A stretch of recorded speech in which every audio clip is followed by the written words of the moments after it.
Hey everybody, today we will be talking about momos. Yes, you heard me right. Those mouthful balls of heaven, momos. Hence our topic is top 10 momos you must try.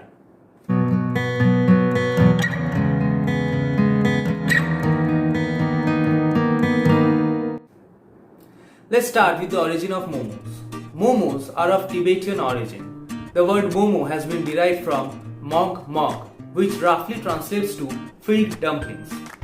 Traditionally, momos were made with wheat flour, which is the distinctive character of momo, and that is what separates it from dim sums.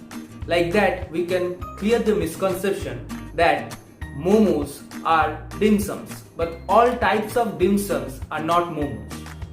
Traditionally, fillings of momos were made from mashed potatoes or red meat. Red meat such as yak, mutton, beef, etc. Before I jump into my list, I want to do a special mention. That is, the bigger brother of momo, Thaipo. Yes, Thaipo. It's a very fat momo, usually thrice as big as a regular momo.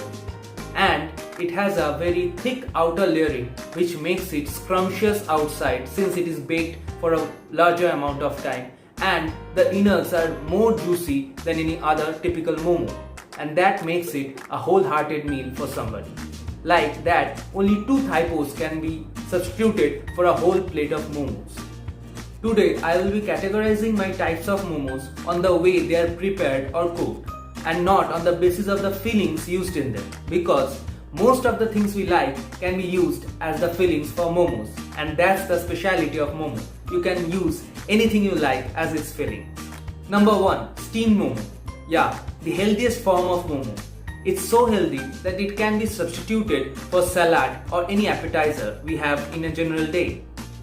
It has been scientifically found that a regular serving of momo has about 30 to 35 calories, which is pretty less if compared to other appetizers we consume daily.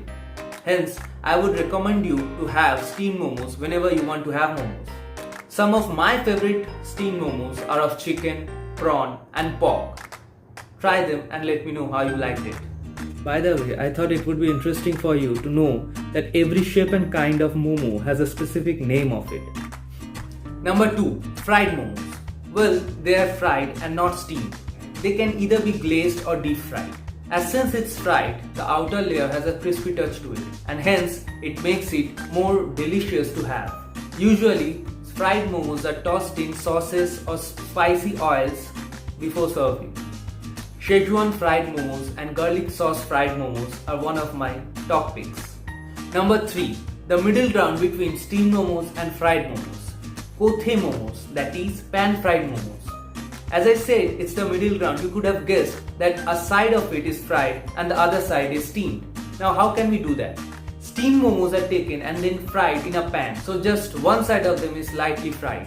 Now this gives a unique taste to this type of momo. My favorite pick from this type of momo would be cheese Kothey momos because of the juicy, cheesy, gooey deliciousness which has been entrapped between a soft and a fried outer cover. I just reckon I had one Churpi Kothey momo in one of my trips to Sikkim. Churpi is a kind of ricotta cheese common to Himalayan regions.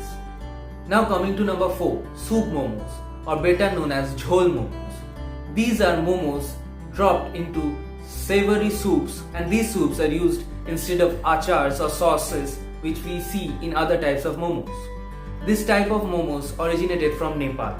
Momos with delicate flavors goes best with tangy and achari sauces or jhols. So please try that and let me know. Number 5. Open momos.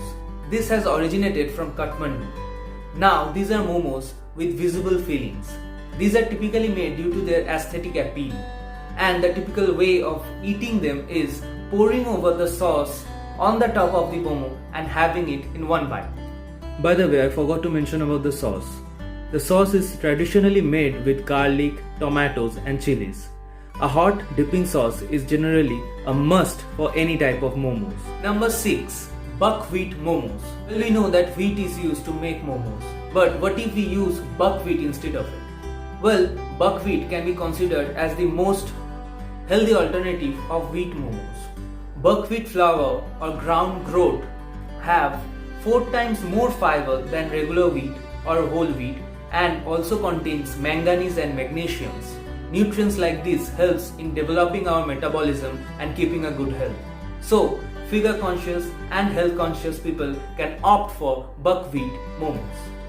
I should also mention that the buckwheat momos has an interesting dark color to it. Number 7. Tandoori momo. Well, as you have guessed it, it is made in tandoor. And this is comparatively a newer variety of momos, if I must say. The northern Indias have Punjabified the typical momos and made these tandoori momos. Well, these are not so much aesthetically appealing, but they are very delicious. These momos has a resemblance to any tandoori dish as since they have a charred and smoky flavor. Number 8. Shogo Shabril momo. This type of momo is made with mashed potato instead of dough to wrap its fillings. It is a Tibetan version of shepherd's pie, and any kind of red meat goes best as the filling in this type of momos. Number 9. Kurkure momo. Just like the tandoori momos, these are also new in the block. These are made with an additional layer of ground biscuit or cornflakes which makes it super crispy on the outside. But the inside remains as gooey and savory as of other momos. The last one on our list is number 10, sweet momos. As you know, momos are typically meant to be savory, spicy and just awesome. But that awesome can also come in sweet flavors, like the dessert momos which we usually see nowadays. Coconut filled momos are one of the most popular examples of sweet momos. Well, I missed another one, the chocolate momos, good tasting desserts which you can have after any meal. So with this we come to the end of our video. Catch you on the next one.